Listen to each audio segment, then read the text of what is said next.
جس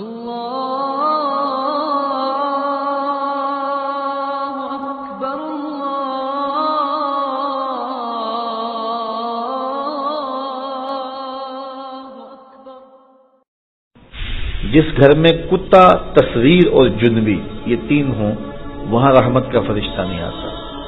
کتا ہو، کسی کو غسل کی حاجت ہو اور اس کے باوجود وہ غسل نہ کرے، جنبی، اور تیسرا جو ہے وہ تصویر، جہاں یہ ہوں میرے حضور نے فرمایا وہاں رحمت کا فرشتہ نہیں آتا۔ تو بعض گھروں کے اندر قد آدم کے برابر تصویریں لگی ہوئی ہوتی ہیں تو ظاہر رحمت کا فرشتہ تو وہاں نہیں آئے گا۔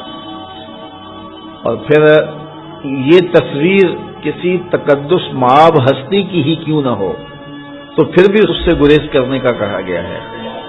اور آج ہمارے گھروں کے اندر سکرین کے اوپر جو تصویریں چل رہی ہوتی ہیں اور جو مختلف چینلز کے اوپر چل رہا ہوتا ہے تو پھر ہم کہتے ہیں کہ پتہ نہیں برکت کہاں اڑ گئی، میاں رحمت کے فرشتے تمہارے گھر میں کبھی آئے نہیں تو پھر برکت کہاں سے آئے گی؟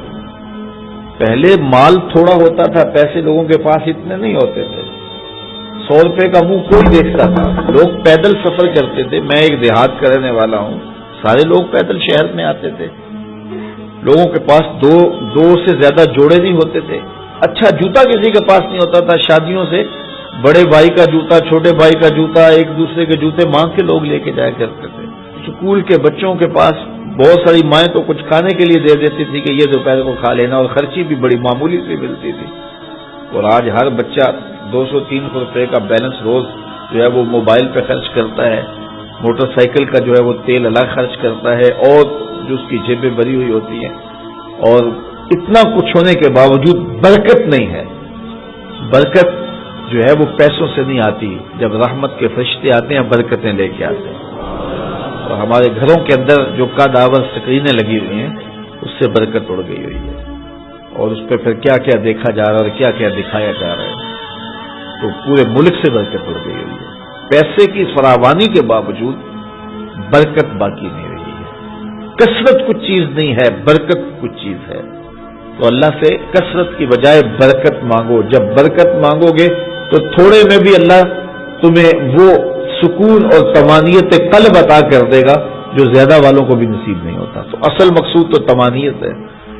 تو اپنی اولاد کو جو ہے وہ اپنے عمل کے ساتھ، اپنے رویے کے ساتھ صالحیت کی جانب لے کر کیا جاؤ۔ قرآن مجید کی تلاوت معمول رہے گھر میں، اور 5 گانا نماز کے لیے گھر میں مصلے بچھیں، مائیں بہنیں بیٹیاں گھروں میں مصلے بچھائیں، اور مرد حضرات مسجد کا رخ کریں، تو پھر دیکھنا کہ اس کے اثرات مرتب ہونے لگیں۔